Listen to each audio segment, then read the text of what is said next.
নমস্কার। আজ 2024-এর 23শে আগস্ট ভারতবাসীর কাছে অত্যন্ত গুরুত্বপূর্ণ পবিত্র এক দিন। যদিও এই দিনটি সম্পর্কে ভারতবর্ষের কেন গোটা বাংলার অনেকে হয়তো জানেন না। আজ তাঁরই জন্মদিন, যিনি এই বাংলায় এমনকি এই দেশে ব্রিটিশ শাসন থাকার সময়ও চিকিৎসা বিদ্যায় নবজাগরণ এনেছিলেন। তিনি ডাক্তার রাধাগোবিন্দ কর। তার জন্ম হয়েছিল 1850 খ্রিস্টাব্দের 23শে আগস্ট, অর্থাৎ এবার তার জন্মের 175তম বর্ষ। সানন্দা নিউজের পক্ষ থেকে আজকের এই সময়ের প্রেক্ষিতে আমরা তাঁর সম্পর্কে কিছু তথ্য আপনাদের জানাতে চাই। আমরা সকলে জানি, গত কয়েকদিন ধরে গোটা ভারতবর্ষ কার্যত উত্তাল। তার কারণ কলকাতার আরজিকর মেডিকেল কলেজ হাসপাতালে যে পৈশাচিক ঘটনা ঘটেছে এবং নারকীয় হত্যাকাণ্ড, ধর্ষণের ঘটনা ঘটেছে, তাতে সকলেই প্রতিবাদে মুখর। কিন্তু এই অঙ্গন, এই পবিত্র মাটি যাঁর স্মৃতিতে, যাঁর উদ্যোগে তৈরি হয়েছিল, তিনি কার্যত অন্তরালে। তাঁর জন্ম হয়েছিল হাওড়া জেলার বেতর নামক এলাকায়। দুর্গাদাস কর তার বাবা ছিলেন জনপ্রিয় একজন চিকিৎসক এবং কলকাতা মেডিকেল কলেজের অন্যতম অধ্যাপক।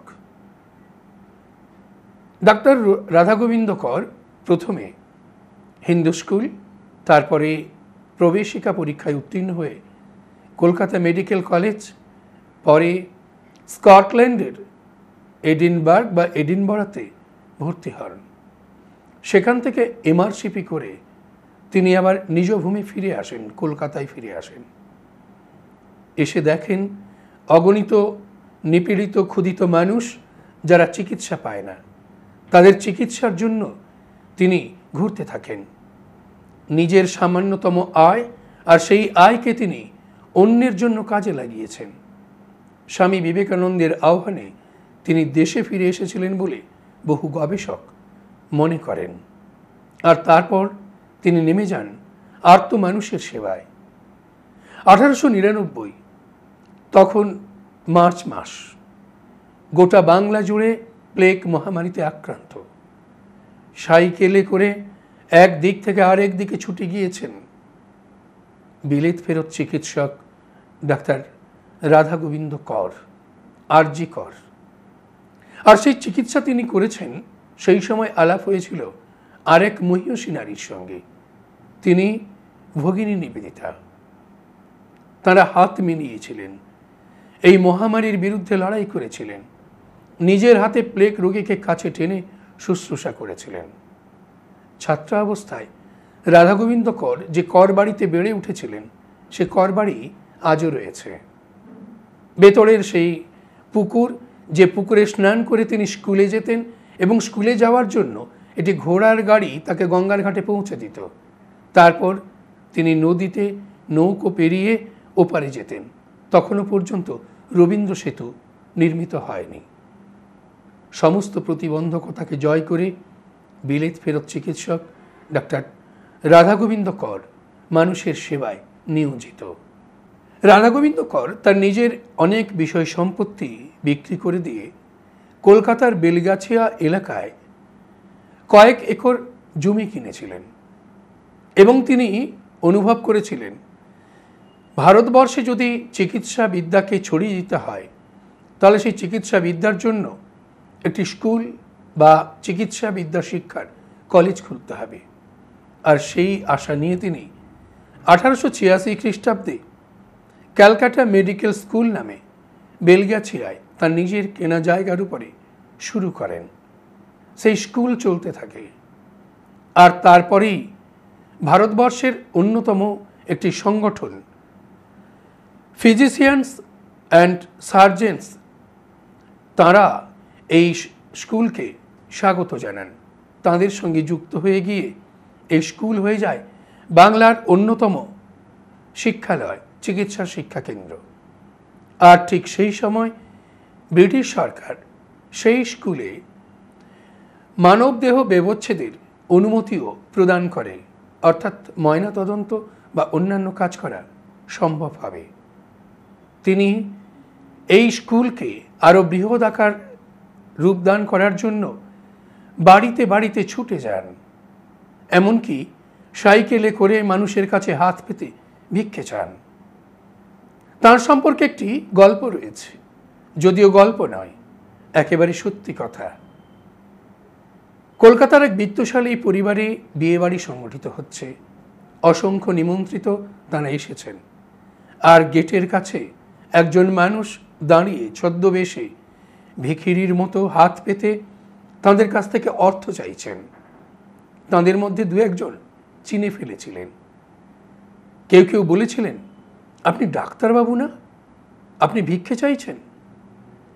ডাক্তার আরজি কর অর্থাৎ রাধা গোবিন্দ কর অকপটে স্বীকার করেছিলেন যে এখানে একটি মেডিকেল স্কুল দরকার, যে স্কুল না হলে এই শিক্ষালয় চিকিৎসা বিজ্ঞান চিকিৎসা বিদ্যার প্রভূত উন্নতি হবে না। আর এরই ফাঁকে তিনি একাধিক বাংলায় চিকিৎসা বিদ্যার উপর বই লিখতে শুরু করেন, কোনোটা ভেষজের উপর, কোনোটা শরীরচর্চার উপর, কোনোটাই বা রোগী পরিচর্যার উপর। এই বইগুলি তিনি লিখতে শুরু করেন। আজও তার বহু প্রাক্তনী ছড়িয়ে রয়েছে যত্রতত্র।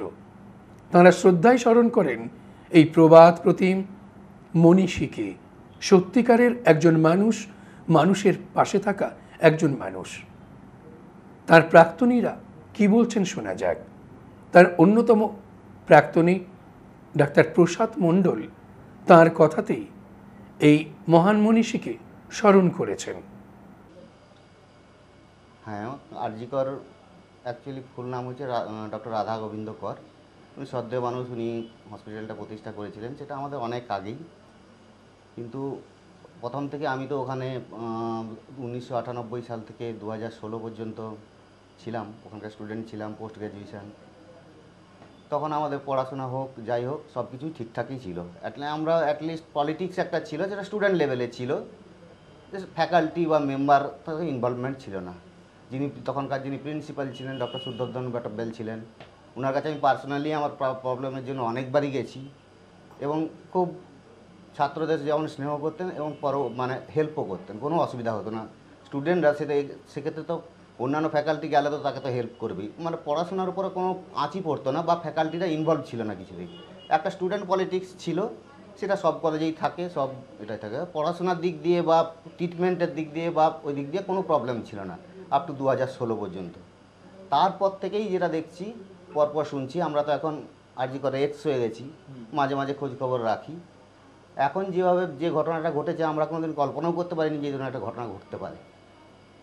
খুবই নাক্কারজনক এবং খুবই যারা ডিউটি করে বা এটার ক্ষেত্রে থ্রেট, বাইরের লোক এসে যেভাবে দেখলাম বুধবার রাতে, ওই ডেটটা কত ছিল যেন, ঘটনার পরে যে ডেট দেখলাম, খুবই সাংঘাতিক জিনিস এটা। যে কর্মরত অবস্থায় ডাক্তারদের উপর হামলা, এতজন এসে অ্যাটাক করা, এরকম আমাদের সময় কোনোদিনও আমরা চিন্তাও করতে পারিনি।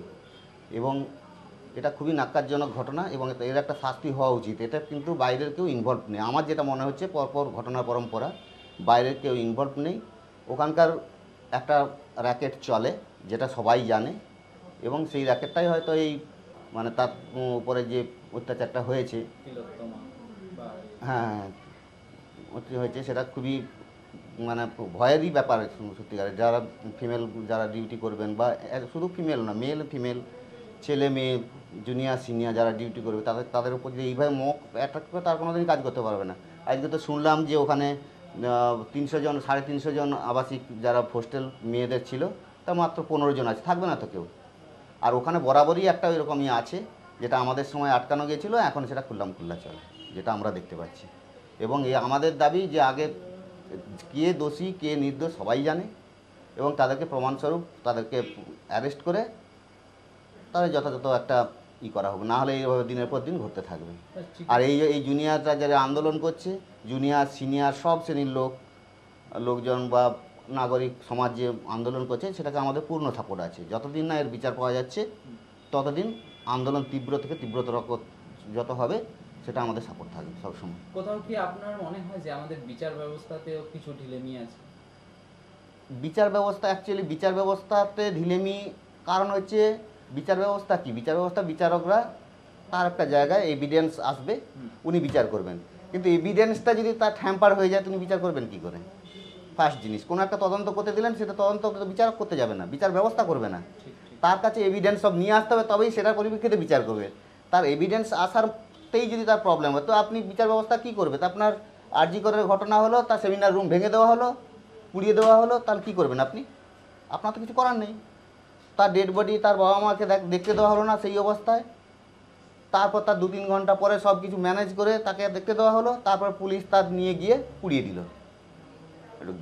এভিডেন্স তো আসতে হবে বিচার ব্যবস্থার ক্ষেত্রে। বিচার ব্যবস্থা ঠিকই আছে, ঢিলেমি হচ্ছে, কিন্তু তাকে যে সাপ্লাই ইনফরমেশান দেওয়ার জন্য যে বা এভিডেন্স যেগুলো, সেগুলো না দিলে তো বিচার ব্যবস্থা বিচার করতে পারবে না। আমার বিচার ব্যবস্থার প্রতি পূর্ণ আস্থা আছে, কিন্তু প্রবলেমটা হচ্ছে সিস্টেম। বিচারপতি বা বিচার ব্যবস্থা বা সংবিধান ঠিক আছে, কিন্তু তার যে সিস্টেমটা, তো বিচার বারে বারে বলছি, বিচারপতিরা কিন্তু যাবে না, ওনাদের কাছে সব পুলিশ থেকে শুরু করে প্রশাসন থেকে শুরু করে অন্যান্য যা যা ইনফরমেটরি যে গোয়েন্দা বিভাগ আছে, তারা ইনফরমেশান দিলে তার ভিত্তিতে তো বিচারটা হবে। সেটাই তো, সেখানেই তো ষড়যন্ত্র চলছে, সেখানেই তো চলছে, মানে যত ফল্ট, যে ফল্টটা তার জন্যই বিচার ব্যবস্থা ঢিলে হচ্ছে। এটা যদি সরাসরি ডেড বডিটা রাখা যেত বা তার বাবা মাকে দেখতে দিত, পুলিশ যদি ঠিকঠাক করে করতো, এভিডেন্সগুলো কালেকশন করতো, অপরাধী নিশ্চয়ই ধরা পড়ে যেত এতদিনে। তাহলে অপরাধীরা খুব প্রভাবশালী বোঝা যাচ্ছে। প্রভাবশালী তো বটেই, প্রভাবশালী। সন্দীপ ঘোষ সম্বন্ধে আমি প্রথম থেকে অনেক দিন থেকেই জেনেছি, আগেও জেনেছি, কারণ আমার স্টুডেন্ট ওখানে অনেক আমার কন্ট্যাক্ট আছে, কি হয় না হয় জানা আছে। উনি যে একটা পুরো র্যাকেট চালাতে, সেটা আমরা সবাই জানি, যারা স্টুডেন্ট তারা সবাই জানে, কারণ আমরা অনেক দিন স্টুডেন্ট ইউনিয়নের সঙ্গে যুক্ত ছিলাম, সবাই জানি, ইনফরমেশান আসে পুরনো কলেজ কোথা থেকে কী হয় না হয়। কিন্তু প্রভাবশালী হাত না থাকলে তো এটা করতে পারবে না। আপনার সময় উনি কোন দায়িত্বে ছিলেন? আমার সময় উনি ছিলেনই না, আমার সময় ছিলেন না। আমার সময় প্রিন্সিপাল ছিলেন ডক্টর সুদর্শন ভট্টাচার্য। তাছাড়া আমাদের সময় পড়াশোনার পার্টি পলিটিক্স এতে, মানে ট্রিটমেন্টে বা অ্যাডমিনিস্ট্রেশনে পার্টি পলিটিক্স ছিল না। আমরা করতাম স্টুডেন্ট লেভেলে করতাম, বা স্টুডেন্ট যখন ছিলাম তখন করতাম, সে ঠিক আছে, কিন্তু এই ইনভলভ ডাইরেক্ট প্রিন্সিপাল এটা করছে, মানে গুন্ডাগিরি করছে, ওই যা শুনছি যে বাউন্সার নিয়ে ঘুরে বেড়াচ্ছে, আমরা কোনো কল্পনাই করতে পারি না এইসব। একটা ইনস্টিটিউশনে যেখানে ট্রিটমেন্ট হয়, যেখানে অসহায় রুগীরা আসে, সেখানে আমরা চিন্তাই করতে পারি না। স্টুডেন্ট লেভেলে স্টুডেন্ট হয়, কিন্তু পিজিটিসিপ, হাউসটারশিপ, ইন্টার্নশিপ, এসব তো আমরা কোনোদিন কল্পনাই করতে পারি না। 1 নম্বর। 2 নম্বর কথা হচ্ছে, উনি নাকি কয়েকজন হাউস স্টাফ ইন্টার্নকে নিয়ে একটা গ্রুপ তৈরি করেছিল, গ্যাং, যেটা ওই যে আগের ডেপুটি সুপার উনি যিনি ছিলেন, যাকে ট্রান্সফার করে দেওয়া হয়েছে মুর্শিদাবাদে, উনি তো প্রত্যেকটা জিনিস বলছেন, উনি তো নিজের চোখে দেখেছেন, আমরা যদিও ছিলাম না, সুতরাং বলতে পারবো না। আমাদের যা সব কিছু শোনার কথা শুনতাম, স্টুডেন্টদের কাছ থেকে শুনতাম, এখন তো ডেপুটি সুপার নিজেই বলছেন, নিজেই ফিল্ডে ছিলেন। কিন্তু এইগুলো আমরা কোনোদিন কল্পনাও করতে পারি না, ভাবতেও পারি না, যে আরজি কর যে সুনামটা ছিল, আমরা সুনামের সঙ্গে পড়াশোনা করেছি, ট্রিটমেন্ট করেছি, এত পেশেন্ট লোড, কলকাতার 7টা মেডিকেল, কলকাতার 4টে বা মেন মেডিকেল কলেজ আমাদের সময় ছিল, তার মধ্যে সবচেয়ে অন্যান্য মেডিকেল কলেজে ডবল হচ্ছে পেশেন্ট লোড। সেগুলো যাচ্ছে কোথায়? মানে এই ধরনের একটা। আর তাছাড়া ইমার্জেন্সিটাকে যেভাবে ভাঙা হয়েছে, ইমার্জেন্সিতেই ফার্স্ট রোগী আসে, যে কোনো প্রবলেম হলে ফার্স্ট ইমার্জেন্সিতে আসবে, সেখান থেকে ডিস্ট্রিবিউশন হবে প্রত্যেকটা ডিপার্টমেন্ট। কিন্তু মেন, হ্যাঁ, চক্রান্ত হচ্ছে, ষড়যন্ত্র। আমার যেটা মনে হচ্ছে যে ওরা হচ্ছে ওইটা করতে চায়নি, কিন্তু ভুল করেছে, কারণ ওরা হয়তো অ্যাটাক করতে চেয়েছিল যে ইমার্জেন্সিটা যে মেন, ওখান থেকে প্রত্যেকটা ডিপার্টমেন্টে পেশেন্ট যাবে, ওখানে পেশেন্ট না এলে কোনো ডিপার্টমেন্টেই পেশেন্ট ভর্তি হবে না। কিন্তু ওরা ভাঙতে গিয়ে, ওই এভিডেন্সটা হ্যাম্পার করতে গিয়ে ওটা আগে ভেঙে দিয়েছে। এটাই হচ্ছে সবচেয়ে ভুল হয়েছে। আর তার জন্যই কী হচ্ছে, পুরো হসপিটালের ট্রিটমেন্ট প্রসিডিওরটাই নষ্ট হয়ে গেছে। কারণ কোনো অসুস্থ রুগী, মুমূর্ষু রুগী, যে কোনো ডিপার্টমেন্টের ফার্স্ট হচ্ছে ইমার্জেন্সিতে আসবে, ইমার্জেন্সি থেকে প্রত্যেকটা ডিপার্টমেন্টে, সেখানে যিনি emergency medical officer, intern, house staff যারা আছেন, দেখে কোন ডিপার্টমেন্টে যাবে, ভর্তি হবে, এইভাবেই সিস্টেমটা চলে। কিন্তু মেন সোর্সটা যেটা, সেটাকেই ভেঙে দেওয়া হলো, যেখানে ফার্স্ট পেশেন্টটা ঢুকবে। সেই জন্য আজকে আরজি করে, মানে ট্রিটমেন্ট ব্যবস্থাটা পুরো ধূলিসাৎ হয়ে গেছে। জানি না এটা কীভাবে হবে, ঠিক হবে, কিন্তু আমরা যতদিন ছিলাম, আমাদের এইরকম কোনোদিন কল্পনাও করতে পারি না, ভাবতে পারি না, ফিমেল কলিগরা এত থ্রেট বা ভয় কোনোদিনই থাকতো না।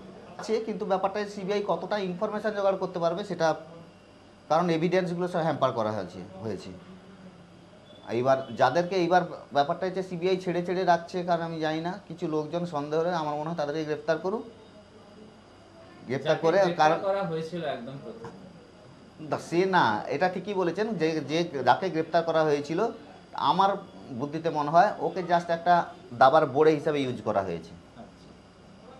কারণ আমরা জানি এতদিন মেডিকেল কলেজে থাকা এতে কোনোদিন একটা সিভিক ভলেন্টিয়ারি হোক বা একটা বাইরের লোক গিয়ে একজন ডাক্তারকে গিয়ে অত্যাচার করবে, রেপ করবে, সে কোনোদিনই করা সম্ভব নয়, সাহসই পাবে না। এটা ওকে দাবার বোড়ে হিসাবে ওকে পাঠানো হয়েছিল পরে প্ল্যান করে, আমার প্রথম থেকেই সেটাই মনে হয়েছিল। অ্যাকচুয়ালি 9 তারিখে আরজিকরে যে নৃশংস ঘটনা ঘটেছে তার জন্যে আমরা আরজিকর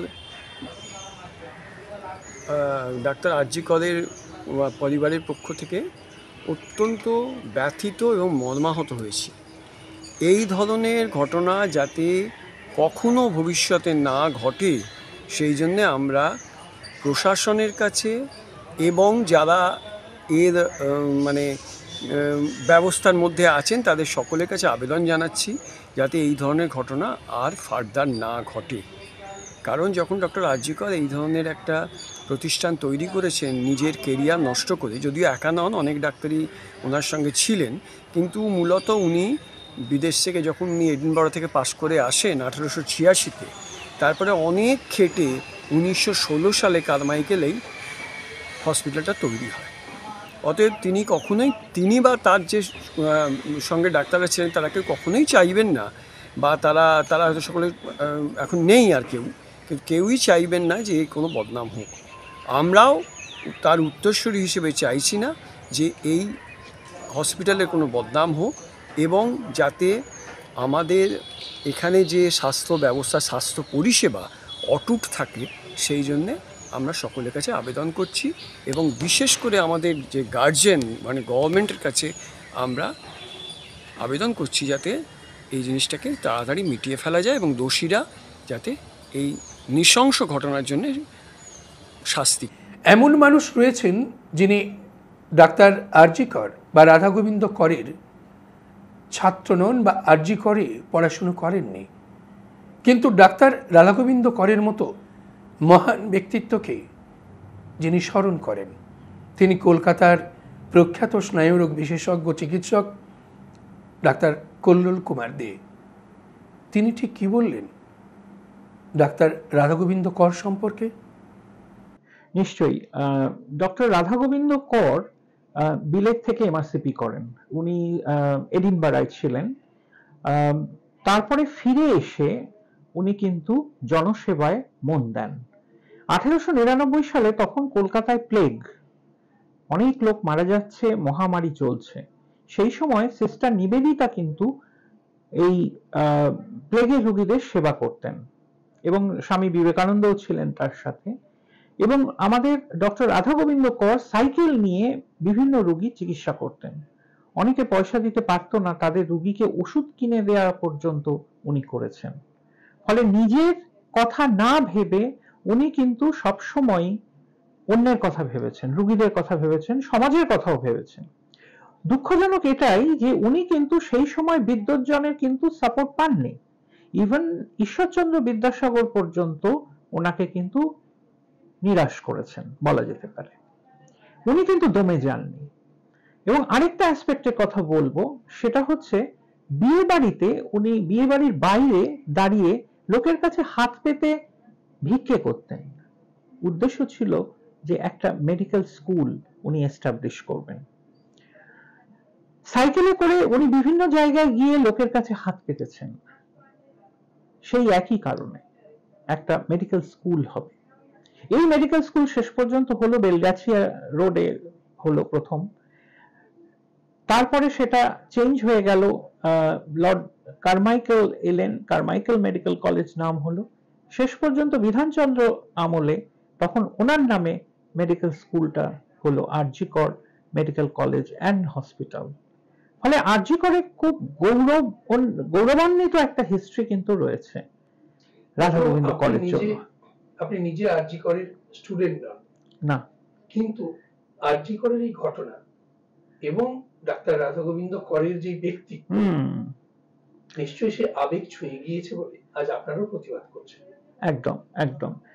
রাধা গোবিন্দ কর যে স্বপ্ন নিয়ে আরজিকর মেডিকেল কলেজ করেছিলেন, আমরা যেন সেটা ভুলে না যাই। এবং এই আরজি কর করার পেছনে অনেক চোখের জলের ইতিহাস রয়েছে। মানুষের কষ্ট লাঘব করার জন্যই উনি এটা করেছিলেন ব্রিটিশ আমলে। সেই সময় মেডিকেল এডুকেশন অন্যরকম ছিল এবং উনি প্রথম যিনি এশিয়াতে ফার্স্ট প্রাইভেট মেডিকেল কলেজ স্থাপন করেন, অনেক কষ্ট করে, ফাইন্যান্সিয়াল এবং অন্যভাবে। সেই কলেজে ঐতিহ্য যদি আমরা নষ্ট করে ফেলি তাহলে তার থেকে আর দুঃখের কিছু নেই। ইতিমধ্যে স্বামী বিবেকানন্দ প্রয়াত হলেন 1902 খ্রিস্টাব্দে, কিন্তু নিবেদিতা স্বামী বিবেকানন্দের সেই স্বপ্নকে বাস্তবায়িত করতে শুরু করলেন 1904-এ। রাধাগোবিন্দ কর, ডক্টর রাধাগোবিন্দ কর, তিনি ভগিনী নিবেদিতার কাছ থেকে অনুপ্রাণিত হয়ে সেই স্কুলকে কলেজে রূপ দিলেন। পথ চলা শুরু করল the Calcutta medical school and college of physicians and surgeons of Bengal. এরপরে 1916 আবার সেই কলেজের নাম হল বেলগাছিয়া মেডিকেল কলেজ। 1919-এ এই মেডিকেল কলেজের একটি ভবনের অংশ উদ্বোধন করতে এসেছিলেন তদানীন্তন বাংলার governor general mister Carmichael. Carmichael উদ্বোধন করার সময় ডাক্তার রাধাগোবিন্দ কর এই কলেজের আবার নাম পরিবর্তন করেন। নাম হয়ে যায় কারমাইকেল মেডিকেল কলেজ। যে মেডিকেল কলেজ বা স্কুল স্থাপন করেছিলেন আরজি কর, তার নাম 1919-এ আবার পরিবর্তিত হল। 1922-এ প্রয়াত হলেন এই মহামনীষী। তার জীবন অবসান হল, কিন্তু তার কর্ম, তার দৃষ্টান্ত মানুষের কাছে থেকে গেল চিরদিন। মাথার ঘাম পায়ে ফেলে এক বুক স্বপ্ন নিয়ে তিনি কলেজ তৈরি করেছিলেন, কিন্তু সেই কলেজও একদিন চরম আর্থিক সংকটে পড়ল। দেশ স্বাধীন হলো, আর সেই কলেজকে বাঁচিয়ে রাখার জন্য নানানভাবে চেষ্টা চালালেন বাংলার রূপকার, বাংলার মুখ্যমন্ত্রী ডাক্তার বিধানচন্দ্র রায়। কলকাতার এক প্রভাবশালী ধনী ব্যক্তি, তিনি 2 লক্ষ টাকা দান করেছিলেন।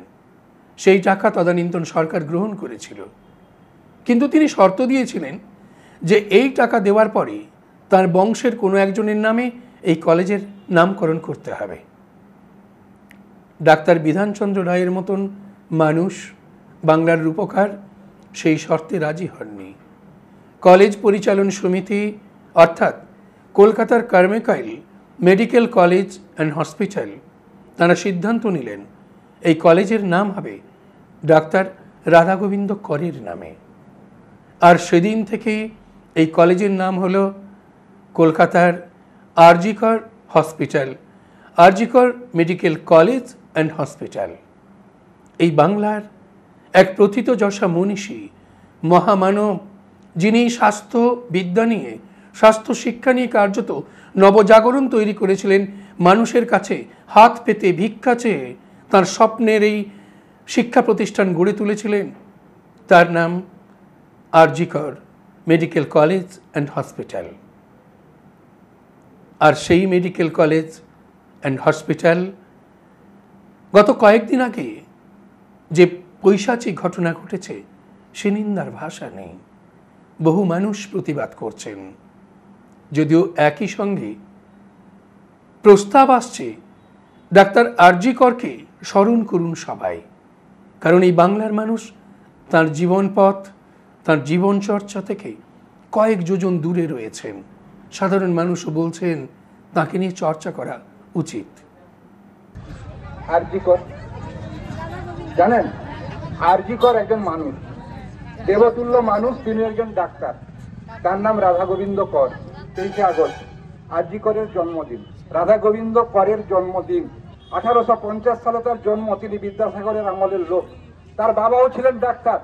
এই কথাটা শুধু আমি বলতে চাই, আপনাদের স্মরণ করে দিতে চাই, যখন প্লেগের আক্রমণ গোটা ভারতবর্ষে, যখন ইংরেজ সরকার কাউকে ভ্যাকসিন দিচ্ছে না, তখন আরজি কর রাধা গোবিন্দ কর বিদেশ থেকে ভ্যাকসিন এনে একটা চাঁদোয়া খাটিয়ে সেখান থেকে সমস্ত মানুষকে ভ্যাকসিন দিচ্ছিলেন। সেই জায়গাটাই আজকে আর.জি. কর হসপিটাল হয়েছে। সেই চাঁদোয়া আস্তে আস্তে বড় হয়ে এত বড় একটা হসপিটাল হয়েছে। জীবনে তিনি যা রোজগার করেছেন, গোটা পৃথিবী থেকে তিনি সম্পদ এনে সেখানে গড়েছিলেন। সেই মহান দেবতার পায়ের ধুলা যেখানে, সেখানে আজকে মায়েরা অসম্মান হচ্ছেন। আপনাদের গায়ে লাগে না? আপনাদের কি মনে হয় না যে আমাদের সন্তান, আমাদের পেটের ছেলে মেয়েরা সেখানে কাজ করে আর সেখানে অসম্মানিত হচ্ছে? আমার মনে হয় সেই দিনটা পালন করার দরকার আছে।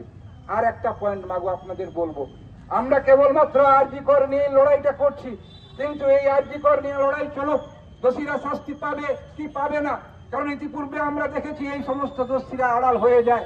যাতে আড়াল না হয় সেই জন্য আপনাদের ঘুমিয়ে গেলে চলবে না। এই যে জেগে আছি, একটা মাত্র রাত জেগে আমরা কিন্তু ঘুমিয়ে পড়লে হবে না, দুটা রাত জেগে ঘুমিয়ে পড়লে হবে না, রাতের পর রাত জাগতে হবে মাগো। যেমন করে সন্তানকে পালন করার জন্য আপনারা রাত জাগেন, আপনারা একটা সেকশন থেকে এসেছেন, আমি জানি আপনারা ICDS এ কাজ করেন, আপনারা ছোট ছোট সন্তান সন্ততিকে মানুষ করেন, সেই সন্তান সন্ততির প্রতি ভালোবাসা আপনাদের আছে। কিন্তু আমি একটা কথা বলতে চাই, এই ভালোবাসাটা যেন সকলের মধ্যে সঞ্চারিত হয়। এই সমাজ আজকে যেভাবে কলুষিত হচ্ছে, এই সমাজের যেভাবে ছেলে মেয়েরা নষ্ট হচ্ছে, সে জায়গাতে কিন্তু আপনাদের যেতে হবে মা। কলকাতার আর.জি. কর মেডিকেল কলেজ হসপিটালে যে ঘটনা ঘটেছে তার জল অনেকটা দূর গড়িয়েছে। মনে পড়ে যায় মেঘনাদবধ কাব্যে মাইকেল মধুসূদন দত্তের সেই উচ্চারণ, নন্দন কাননে ভ্রমে দুরাচার দৈত্য, প্রফুল্ল কমলে কীটবাস। যে পুণ্যভূমি, যে স্বপ্নের মাটি, সেখানেই কার্যত হিংসা এবং পৈশাচিক অত্যাচার, খুন, ধর্ষণ। একজন তরুণী প্রথিতযশা চিকিৎসককে অকালে চলে যেতে হলো, সেই মধ্যযুগীয় বর্বরতাকে আরেকবার স্মরণ করিয়ে দিল। আর এখন মানুষ প্রতিবাদের ঝড় তুলেছেন। ভারতবর্ষ উপমহাদেশের মানচিত্র ছাড়িয়ে এই প্রতিবাদের ঝড় এখন বহির্বিশ্বেও। অনেক চেষ্টা চলছে। সুপ্রিম কোর্ট স্বতঃস্ফূর্ত মামলা দায়ের করেছেন, তার শুনানি হয়েছে। আর আর.জি. কর হাসপাতালের নিরাপত্তার দায়িত্ব নিয়েছেন কেন্দ্রের পুলিশ বাহিনী, CISF এর জওয়ানরা। প্রতিবাদ চলছে। একই সঙ্গে এটাও আমরা দেখতে পাচ্ছি, একেবারে সুগার কোটেড অর্থাৎ মিষ্টি রাস্তরণ দিয়ে স্নেহ মায়া ছায়ায় ঘেরা এক মানুষ, তিনি এক কথা বলছেন, আবার যখন আসল কথা বেরিয়ে যাবে বলে তার নির্মমতা বহিঃপ্রকাশ ঘটছে। বিনীত থাকার কথা, কিন্তু কোথাও যেন অস্থিরতা এবং অধৈর্যের কারণে আমরা দুর্বিনীত চেহারাও দেখতে পাচ্ছি। কোনো কোনো ক্ষেত্রে প্রতিবাদের ঝড় উঠেছে। বিশেষ চাহিদা সম্পন্ন এক শিক্ষার্থীও প্রতিবাদ করার জন্য তার হুইল চেয়ার নিয়ে নেমে পড়েছেন। প্রবীণ চিকিৎসক যারা আর.জি. করের প্রাক্তনী, তারাও থেমে নেই। বহু মানুষ প্রতিবাদে নামছেন।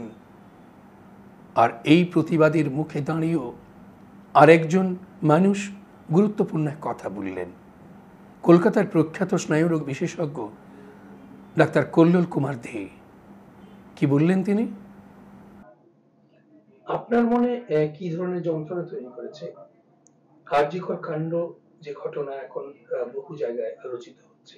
ঠিক, আমার মনে হয় আর.জি. কর কাণ্ডে অনেক কিছু ডার্ক সাইড অফ হিউম্যানিটি আমাদের চোখে পড়েছে। ফলে একটি মেয়ের চোখের জল, তার কষ্ট যেন বৃথা না হয়। আমরা যেন এই ঘটনা থেকে শিখতে পারি এবং এই ঘটনায় যারা দোষী তারা যেন শাস্তি পায়। আজ সবাই এই কথা বলছেন এবং এই প্রতিবাদের ভাষা সবার একই। আরো একটা কথা বলবো, যে যারা প্রথম দিকে প্রতিবাদের মধ্যে ছিলেন না, পরবর্তীতে তারা গম্ভীরাশ্রু আর ফেক শঙ্খধ্বনি নিয়ে জনগণের সাথে যোগ দিয়েছেন। কিন্তু জনগণের প্রতিবাদ জনগণ করবেই, এবং সেই জনজোয়ারে এই ধরনের মানুষের পার্টিসিপেশন বোধহয় দরকার নেই। হয়তো আইন অনেক হবে, বিচার চলবে, তদন্তের শেষে বিচার চাই, এই স্লোগানটাও হয়তো থেকে যাবে।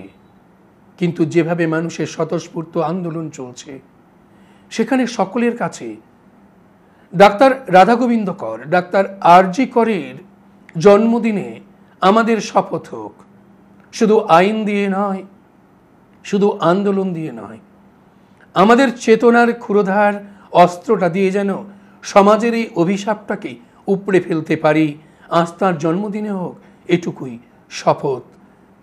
ডাক্তার রাধাগোবিন্দ করকে আমার শতকোটি প্রণাম।